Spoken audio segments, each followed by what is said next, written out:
A little confused with Reddit. Let's talk to Reddit right now. Alright. Hello, Reddit. Hi, Reddit. So, guys, you seemed really excited about the beta episodes, and then when we started doing this, we've been getting like 1 or 2 upvotes.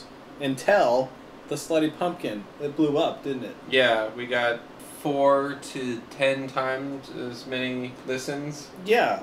For the Slutty Pumpkin and OK Awesome than the other episodes. There's one of two things is happening here. Either the Slutty Pumpkin is awesome, and people just love that episode, and they wanted to hear a commentary on that episode because it's everyone's favorite, or at least the favorite that we've done so far.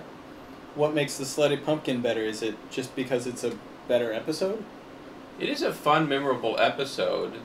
And OK Awesome, which is, I think, less memorable, did get less listens, even though it sort of got quite a few just being on the peripheral, in the same link. I mean, Slutty Pumpkin is a really good episode, but I would hope that somebody from Reddit would be able to explain it to us, why that one got so many more listens than our other episodes. I mean, the only thing I could think of is the way I posted the links was different. Like on the Slutty Pumpkin, when you click the link, you started hearing the episode, or you could download it. And on all the other ones, I would link to our page, and then you'd have to click again on the play button. That could be. There's too many clicks, huh, Reddit?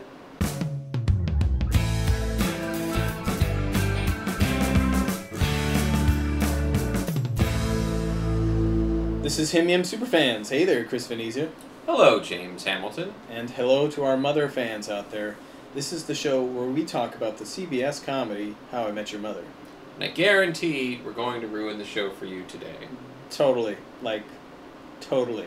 Spoil the plot points for the entire series. Because, even though we're only doing the first season, we will have spoilers for the rest of the show. So if you don't want to know that Not Moby is responsible for Max's death, then maybe come back to this podcast once you've watched the whole series. Also, the mother's dead. So, this is the Limo, a.k.a. Oh, you're friendly. Episode 11 of the first season, if you want to join us after this, originally aired December 19th of 2005. Written by Sam Johnson and Chris Marcille. And it's directed by Pamela Grace Pafraya Fryman.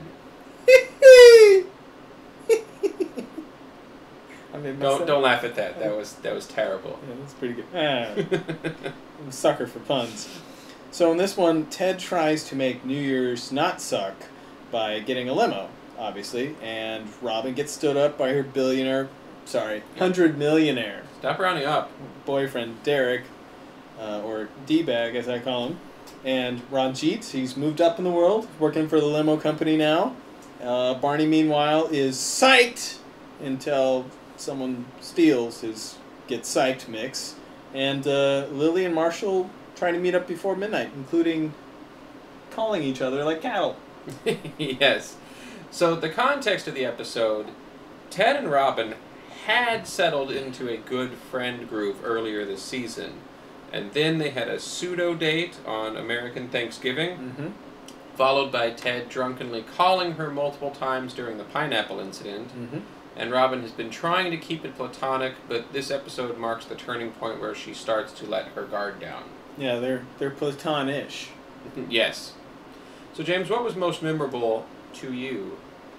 Definitely Not Moby. Okay. Because we're going to talk about it later, but I liked Moby. I like Moby. Oh, okay. Well, I had no idea that you liked Moby. Yeah, I also found Not Moby to be the most memorable thing in the episode. But I want to say I was also surprised at how much I did not remember about this episode until I rewatched it for this podcast. People that fall apart. No one can stop us now. So let's get into it. Begins in the future with future Ted talking to his kids. This time the kids don't say anything. Yeah, they don't have any lines this week. But I want to go ahead and get this out of the way. In OK Awesome, Ted tells Coat Check Girl that New Year's Eve sucks, which I called a continuity error because I said he shows New Year's Eve some love in this episode. What I forgot until I watched this episode this week is that he does think that New Year's Eve sucks. He's just trying very hard in 2005 to make it awesome. It begins with the limo rolling up to someone's house. We don't really know whose. It kind of looks like the front of McLaren's, but not really. And like everyone in the gang except Ted is there, so we don't like why? Yeah, I don't know what that location was. I actually originally thought that it was outside of McLaren's because it looks like it has the staircase in the background. Yeah. But then it doesn't say McLaren's above that, and the windows look wrong, and the buildings next to it look wrong. So it's just, I don't know, maybe it was like a cookie cutter set that just sort of kind of looked like McLaren's. I don't know. Yeah. So anyway, he rolls up this limo with this like Jesus pose, like he's hanging out at the roof. He's like, yeah, that's right, a limo. Check me out, bro. I got a limo.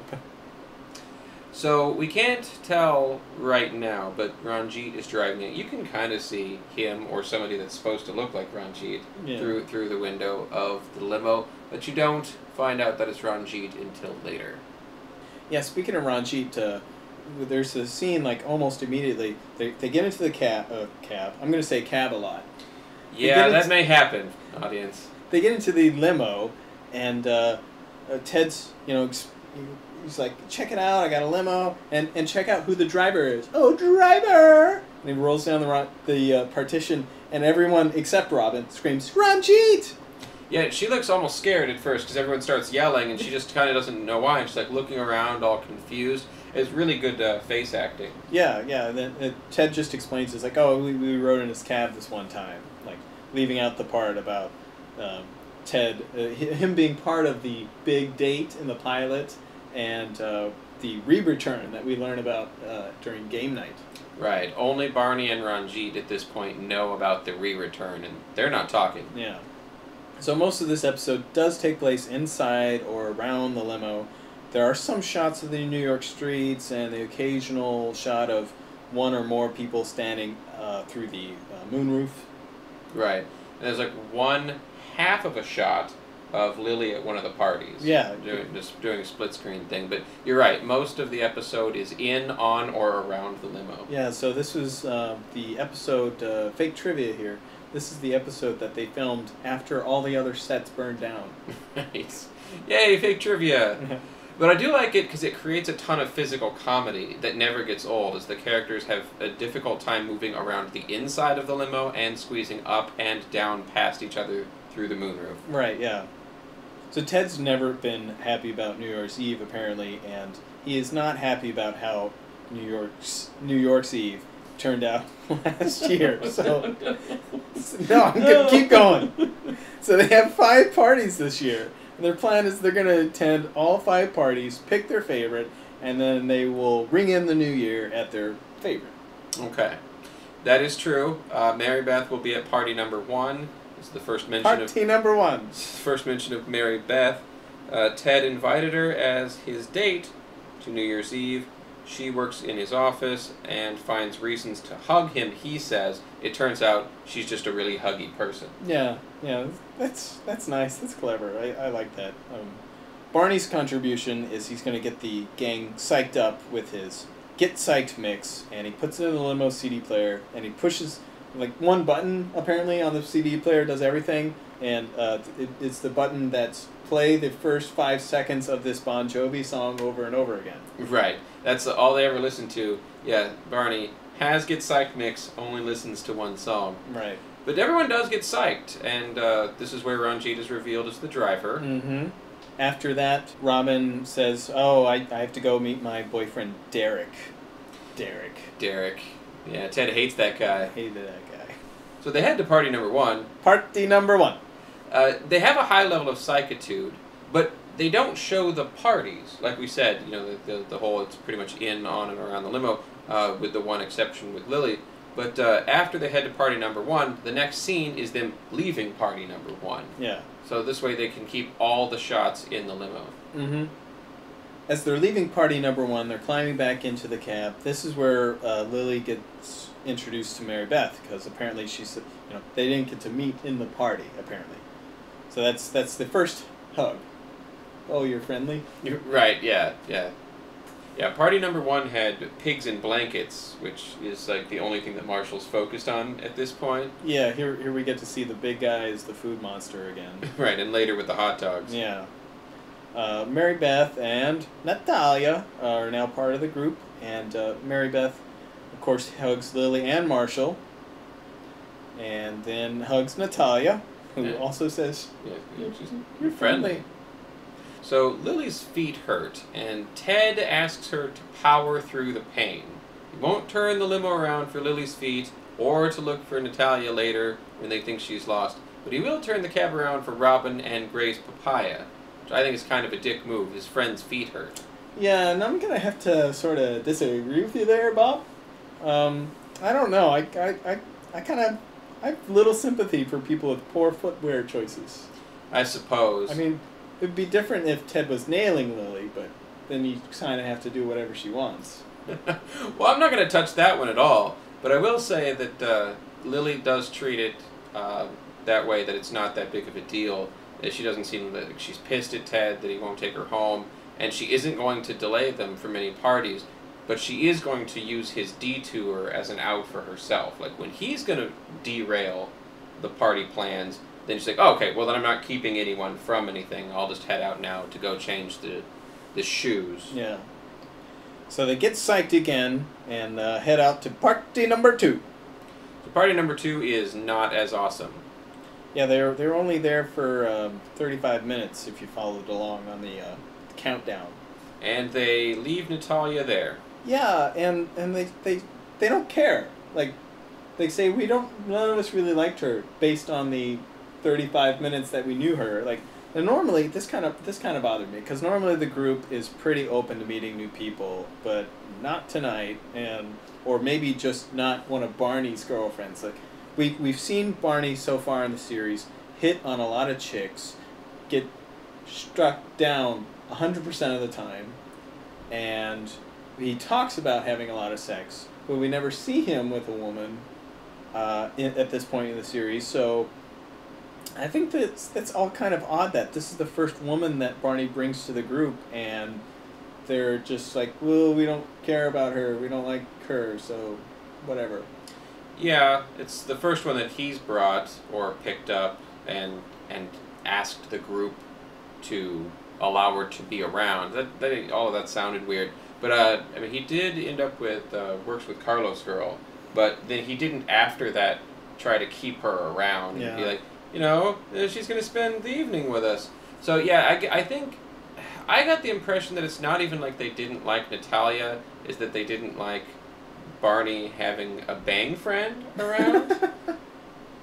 That's kind of the impression I got. It's like, they had no problem with Natalia, it's just like why he was keeping her around was creepy and weirding them out. Yeah, I guess if he was just sort of keeping her around as a pet, that'd be kind of weird. That's just how I felt about it. But anyway, when Barney, he protests. He's like, all of you want to just turn her back on her. She's a visitor to our country. Well, I choose to turn my front on her. That means his penis. It does. And he gets a high five from Ted. Yeah, in front of Marybeth, no less. It's kind of a risky high five. But she laughs and she's having a good time. Yeah. And this date would be going really well, except that Robin calls Ted and says, Derek stood me up. Yep, and Ted doesn't give it a second thought and tells Ranjit to turn it around. Turn it around. Pick up Robin. As we start the second part of the episode, Robin gets picked up and she apologizes for messing up their schedule.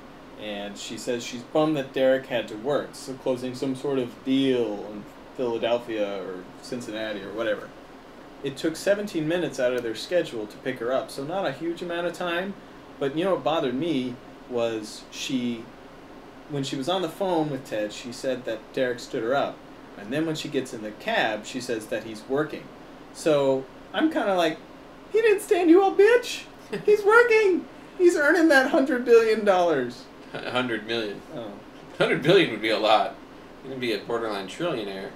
I got the impression that he wasn't supposed to be working that night. So they had plans.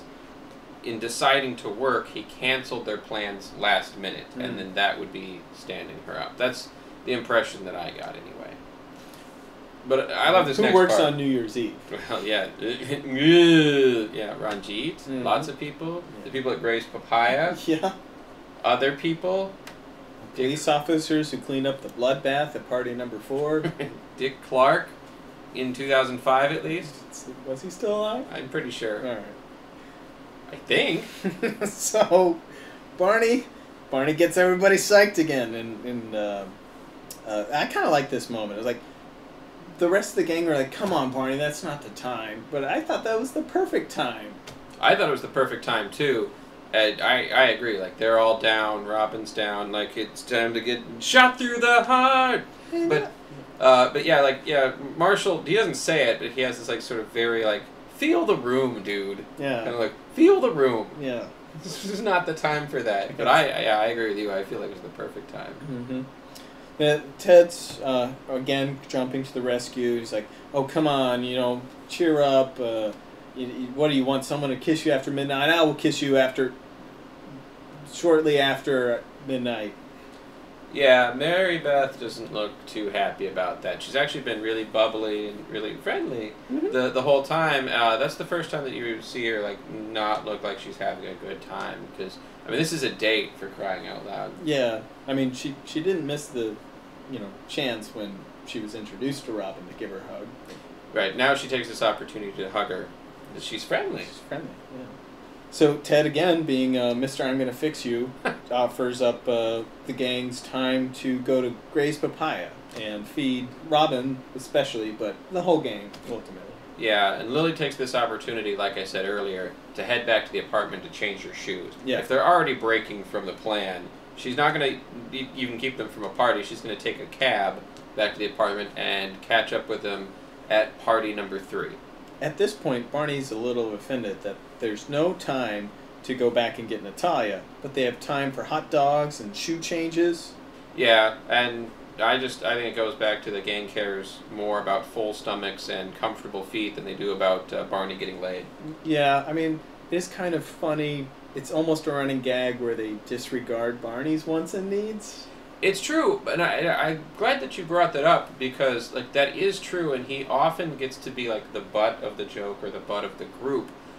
But that didn't happen when he first brought out the Get Psyched mix. That was a perfect opportunity for them to put him down. Yeah. And be like, "No, Barney, we don't need a Get Psyched mix. We're already psyched and all that." No, they thought it was an awesome idea, and they were all getting really into it. And I was like, "Yeah, Barney did something, and they didn't shoot him down." Yeah. Because that's normally what happens.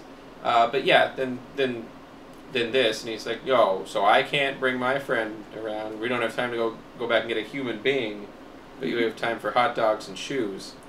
Marshall is sad that Lily's going away to change her shoes, but as soon as the door closes behind her, he's like, "Oh yeah, let's get some hot dogs!" Talk about some compartmentalization. Yeah, it's he's looking left and right. He looks like he's snapped. Yeah. As soon as Lily's gone and there's the thought of getting hot dogs. They injected pure hot dog directly into his veins. Right. He's going crazy for hot dogs. Yeah. So after they get the hot dogs, they were planning on going to party number 3 until they see Not Moby. Yeah, and Ted's like, "Hey, is that Moby?" So he just rolls down the window. He's like, hey, Moby, come here." It's like, if you were Moby, "All right, stranger, I'll get into your car." Well, that's how it starts. Yeah. He's like, "All right, I'll take a ride." It's kind of like what you would do if you were a famous person and strangers showed up in a limo and said, "Hey, you want to get in?" Yeah. You'd be like, "I don't know. I'm gonna at least be cautious about it." He's Moby though. Well, not this time. But yeah, so he gets in and Marybeth hugs Not Moby. Yeah, she's friendly. So everyone in the limo is starstruck, and I didn't know that you were a Moby fan before I wrote this note, but I'm just going to go with it anyway. Is Moby still doing anything today in 2016? Because I'm not even sure he was a big deal in 2005, but possibly as foreshadowing, Ted has to tell his kids in 2030 who Moby was, because by 2030, no one remembers him. Well, I wouldn't blame his kids for not knowing Moby. You said everyone in the limo was starstruck. And, Chris, we are all made of stars. I don't know what the hell you're talking about. People that come together, people that fall apart. No one can stop us now, 'cause we are made of stars. Not Moby compliments Barney's Get Psyched mix, agreeing with him that, contrary to popular belief that a good mix should be rise and fall, Not Moby, and Barney agreed that a good mix should be all rise. So Not Moby takes this opportunity to pull out Janice, his chrome-plated, high-caliber handgun. Yeah, looks like a almost, it's not a pearl handle, but it's a decorative handle, and it looks like a 1911. So it's a very classic, very high-powered pistol. And Robin is scared, and while I don't think this is a continuity error for Robin being afraid of guns, it was a missed opportunity for Robin to also be carrying for protection, because later on we find out that she's a gun enthusiast. Maybe they just hadn't decided that by this point, because I think that's more of a season 2 thing, Yeah. or maybe actually even season 3. But anyway, or maybe she forgot her gun at home. Maybe she was planning one of those fancy parties that her $100 millionaire boyfriend was going to take her to. Was one of those no guns allowed parties. Right, where they search you and you go through a metal detector. Yeah. I don't know, I think fancy people are allowed to bring guns anywhere they want. But also, maybe Robin did have a gun at one point and she lost it somewhere. Yeah. That's another thing that she does, is she just loses them all over New York. Maybe she had a chrome-plated 1911. Right, and lost it. Maybe that's how Moby, or Not Moby, got that. Yeah. One thing that occurred to me as I was watching this again was, in retrospect, this would actually be pretty terrifying if this happened to you.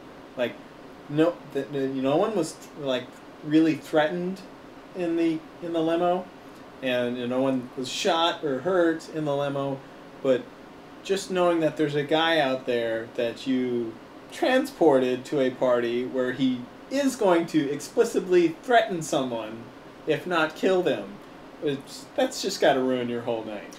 It probably would, in real life. I do want to throw out there, though, that it probably didn't end up in a bloodbath, because Marshall ends up at the party after Lily leaves, and he didn't mention a whole bunch of dead bodies and blood everywhere, and Not Moby was kind enough to sign Eric on the back of his shirt. So it's possible that the guy paid Not Moby the money that he owed him, and it all ended, at least pretty well. But yeah, I mean, until Marshall tells them that, it probably in the back of their mind, they're wondering if they didn't just drive some guy to go murder a whole bunch of people. Yes. Yeah. So, at the beginning of Act 3, they begin to suspect that this gun-wielding lunatic is not the recording artist Moby. And it's not, and thankfully, Not Moby leaves the limo and goes off to scare, terrorize, or murder other people. Mm-hmm. We don't know. Yeah. But at least leaves the gang and Marybeth alone. Yeah. And Ranjit. And then the Marshall's phone rings because they need to further the plot. He left it in the cab limo, and Barney answers it. Yes, and I love this. And I also especially loved it on this watch because I did not remember it. So that's exactly what Barney would do. He would try to answer the phone as Marshall so that Lily might say something to him that he could either then use against her later, or hope that it's something sexual. Yeah. Because he'll get a little bit, just for the sexual thrill. Yeah, exactly. That doesn't really happen, but he's amused with himself. Yes. And Ted steals the phone, and that's when Ted says, "You're in Not Moby's party. Get out of there. He's some dude owes some money." So, is this point where Lily comes back? Yeah, she goes back like a few seconds after she gets off the phone. Yes. It's kind of unlikely, unless the party was on the first floor. Well, the party was just on the other side of the screen, so... Yeah, that's what it looks like, Yes. actually. It was outside the limo. Yeah. So, at this point, Barney tries to play the Get Psyched music, and he's just tapping the button and nothing's happening. And then he looks at the floor of the limo, and he opens the case, and it's not there. And that's when he decides it's been stolen. Right, when it had been in the CD player. Like, I sort of get that, sort of don't. But I do love the idea that, like, he's pressing on that button, like you said, like the one button. Like, the Bon Jovi button isn't working, and it's the only button I have. Yes. I guess maybe the other button he was jamming was the eject button and nothing came out, so maybe Barney's not a dum-dum. Maybe. We'll find out.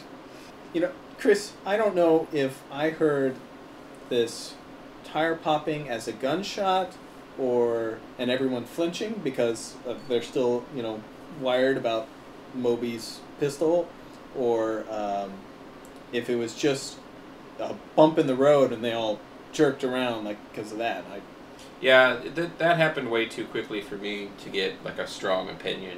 I never really thought that it was a gunshot, although it could be if that's what they intended it to be. I just think it happened so fast. I don't really know. So we'll have to open that one up to the fans. You'll have to tell us if that was supposed to be the gunshot or just the tire popping and nothing else.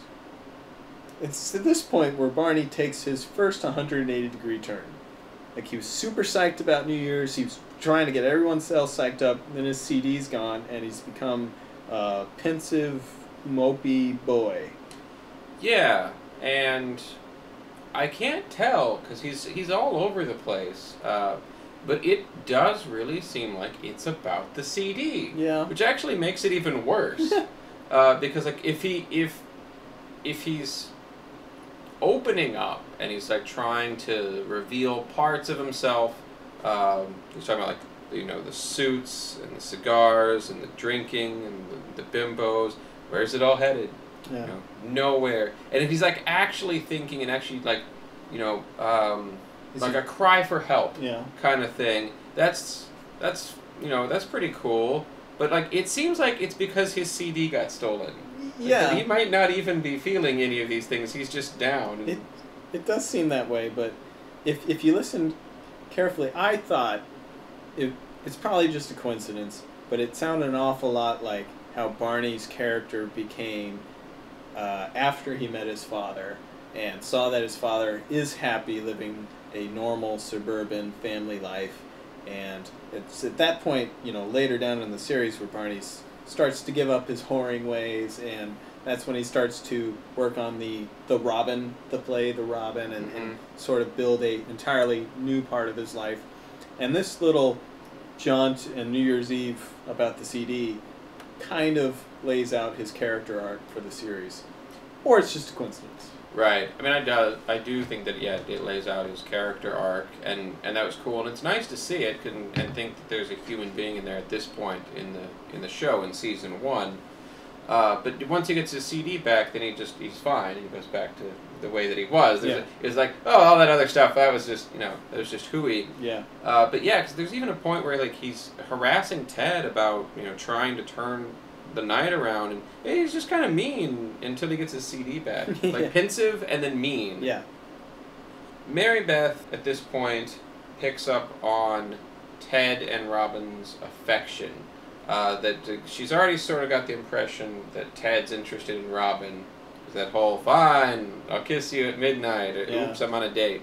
And she seemed like she was able to overlook that pretty well. But at this point, they're low, the CD has been stolen, there's no way to get psyched again. And so Robin says, no, we do have to get psyched. Ted went to a lot of trouble to do this. It's like she's got his back. Yeah. And that's something that really stands out to me, is that like when somebody has tried really hard to do something and it's failed, and then somebody gets their back, that usually stands out to me. And she starts singing a cappella, the Bon Jovi song, and that's when Marybeth is like, oh, okay, and it's mutual. Yeah. She is into you too.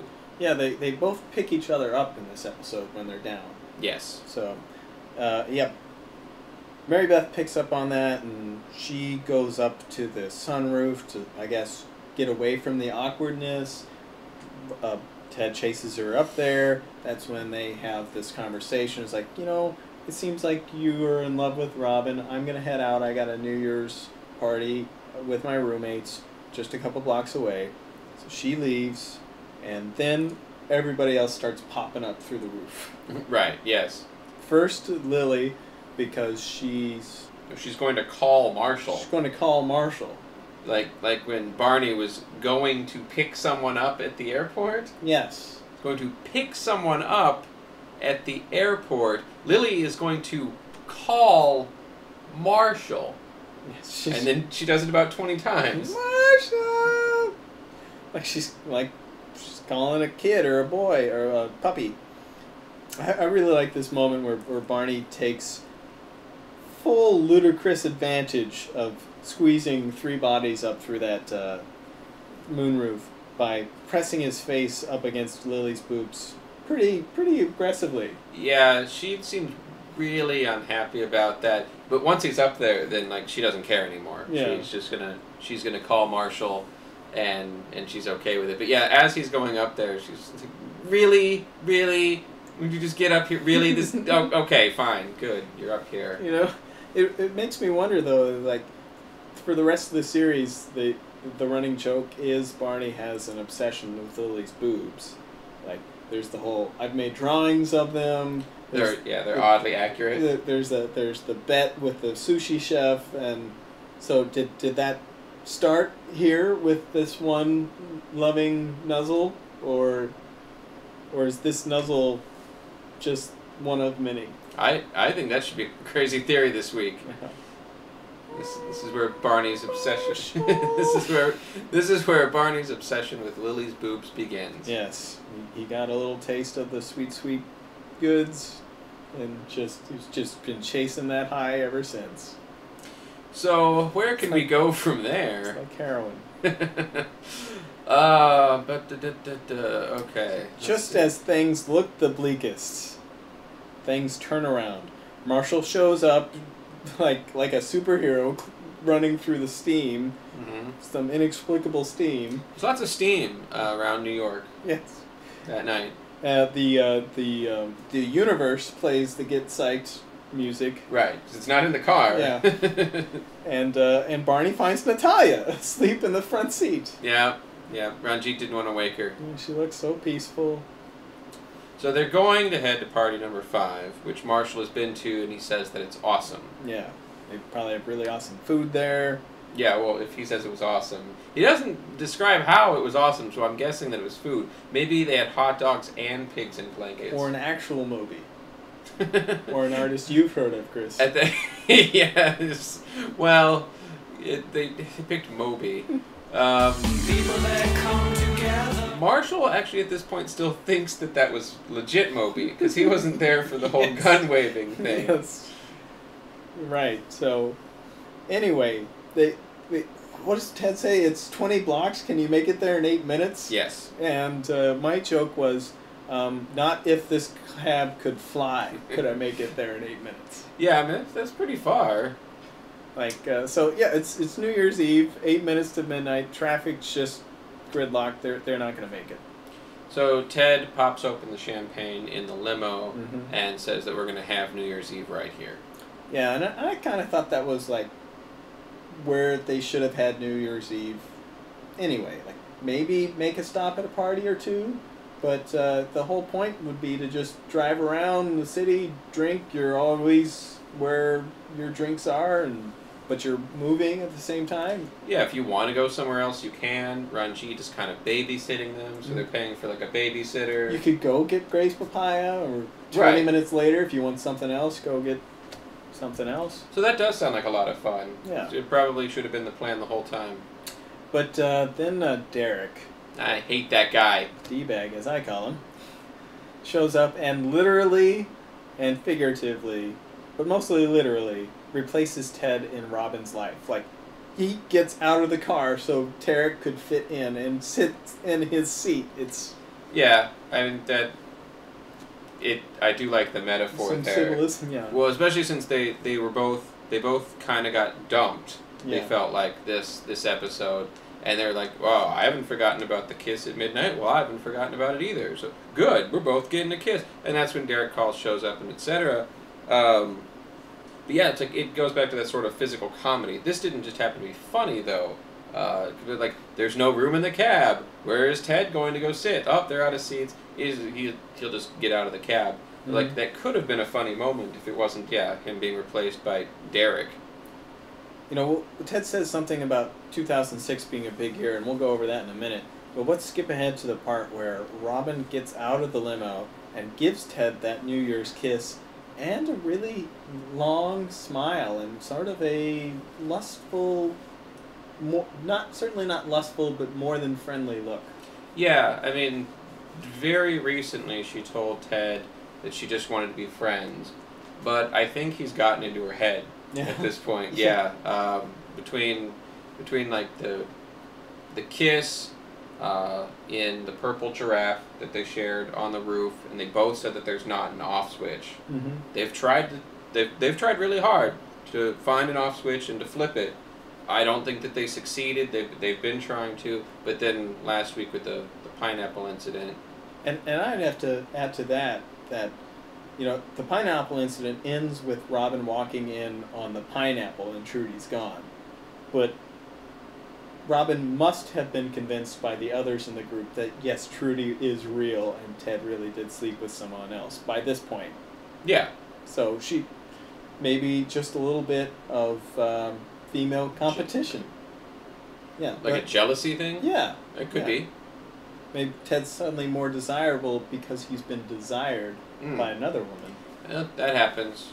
Human beings are weird. Yeah, so that's my issue with Robin is she's kind of sending some mixed signals here. Maybe it's because she's just as confused as we are, but that kiss and that look were definitely more than we're just friends. Well, she's not going to be confused for very long, because the next episode is the wedding, and then we're going to get drum roll please, where she's going to, finally admit her feelings and whatnot. But no, I feel like, I don't know, I feel like she's, I guess I'd say mixed signals is pretty fair, considering she just said in the last episode that they can only be friends, and in this one she's, open mouth kissing him, and bailing on her boyfriend, who, though I would agree with her that he stood her up, actually made a hell of a lot of effort to get to her. Yeah. And now she's blowing him off, which is fair, but yeah, I mean, she's spending midnight and giving her best kiss to Ted. Yeah.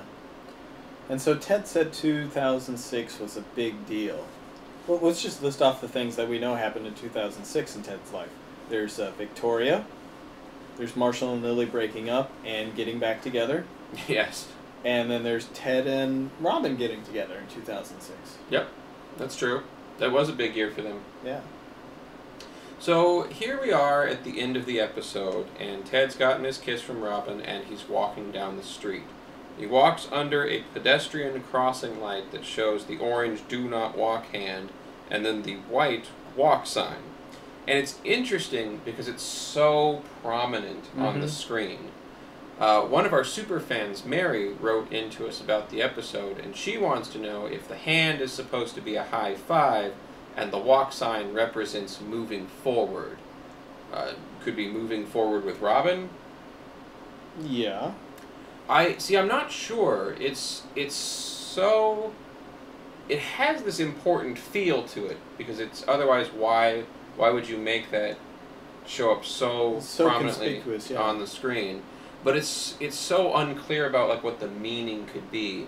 About the only thing that I could think of it is like the walking, moving forward, like with Robin, kind of like not a literal green light, because they could have shown that. Yeah. Because this is a pedestrian crossing and not a traffic light, but the kind of like you've got the green light with Robin now. You don't just have to be friends. Yes. So just as the white sign says you can now enter the intersection, it also means that Ted can now enter Robin's.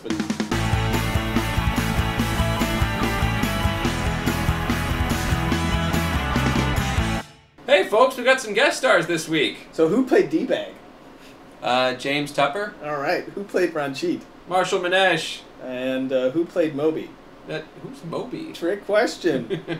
Not Moby. It was played by J.P. Manero. It's one of those French word names. Yeah. With the X. Right, the X is silent. Mm-hmm. So Marybeth was played by Kathleen Rose Perkins. Yeah, nothing French in that one. And Natalia, who is not Russian at all, was born in Minnesota. I looked her up. Her name is Natalie Denise Spieral, and she has quite a few small roles, and she's done a lot of modeling. Oh, cool. It's gorgeous. There you go. Maybe she'll be a fan of our show. Continued use, we've mentioned him plenty of times, but Ranjit comes back. Mm-hmm. He's one of the more reused guest stars. It's quite a lot of episodes in this series. He's one of the few that gets like a backstory and a wife. Yeah, so wife and kids, yeah. And he talks to them about that sometimes when it's necessary. I thought it was really weird in this episode that he doesn't want Ted to see him pissed. Yes. Like, that was really important to him, and then, like, you said that you liked that. Yeah, if anything, that's like his first real character development. Like, he was in the pilot, and he was just the cab driver, and now he's their favorite driver, and he's showing a bit of affection back by, like, here's, I don't want you to see me pissed. Why? Right, we don't find out why, but I mean, yeah, I agree with you that it's interesting that he has some sort of, like character trait other than, funny, foreign-sounding cab driver. Yeah. I did mention for the geography that Lily is at a party on half of the screen for a few seconds, otherwise we're, in and on and around the limo. Yeah, and this is actually the first episode with no scenes at the bar and no scenes at the apartment. It's weird. It's really weird. So let's fake some character motivations. So Ted, I think he genuinely did want to give something back to his friends. Like, he said the limo cost half his Christmas bonus, and also there was a little bit in that for himself because we know he doesn't like New Year's Eve, so he wants to try to make New Year's Eve not suck. So he's taking command of New Year's Eve. Yeah. Rather than being subjected to having to host a party or be the guest at someone else's party, he gets to have his own little party that is, by necessity, has a very small guest list. Right. And yeah, at that point, like you said, taking command of it. If at that point it fails, then it's kind of on him. Yeah. He's not leaving it up to chance. Mm-hmm. Which he doesn't leave a whole lot up to chance in this season. He's always taking charge. Yeah. So Robin, I feel like she showed up, but she was planning on spending New Year's Eve with Derek the whole time. Mm-hmm. But when she gets arguably stood up by Derek, then she decides that she wants to spend it with Ted and supporting his idea of, New Year's Eve. Yeah, they pick each other up in this episode, like I said earlier. Lily and Marshall, again, sort of playing the couple. Obviously, Lily's... She's motivated by foot comfort. And Marshall wants some hot dogs. Yep. Yeah, as funny as they were in this episode, they didn't really bring a whole lot to the story. Yeah. The only story is that they keep getting separated, which is funny because like Lily gets back before Marshall does. When he goes to look for her, if he just stayed put, then they would have been together sooner. Right. And Barney, again, a flip-flopper. We don't know really what he's up to. Is he really pensive? Is he really thinking about his future, or is he just upset about his CD? Right. Well, we don't know in this episode. But, yep, he tries to get everyone psyched. And what about Natalia? Her motivation was to get drunk and tell Barney that she loved him. Super love you. Okay. Okay. So, Chris, do you have a life lesson for this week? I do. I think that the best party is the one with the ones you love. That's terrible.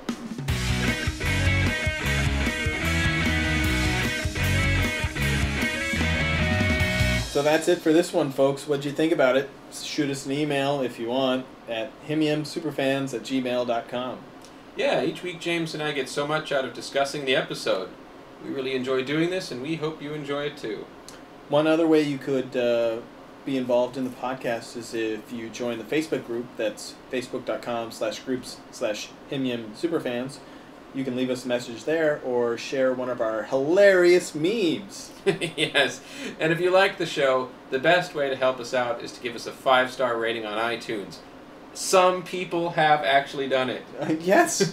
But you don't have to write a review. Yeah, just use that space to write about the celebrity lookalike you'd most like to party with. and give us that 5 stars. Celebrity lookalike. Yeah, it's a celebrity lookalike. Not the celebrity. Not the celebrity. I wrote that on purpose. Yes. And give us that 5 stars. It really helps us with getting discovered and helps us grow our audience so we can keep making the show. Thank you so much, folks. Tell your friends, like us on Facebook, hit that share button, and upvote us on the Reddits. Reddit, please! Saying like, no, I like that where you shit all over my idea. Like, take that out of context, and like it can mean something entirely different. Where I'm like, I'm actually telling you, I thought that was funny.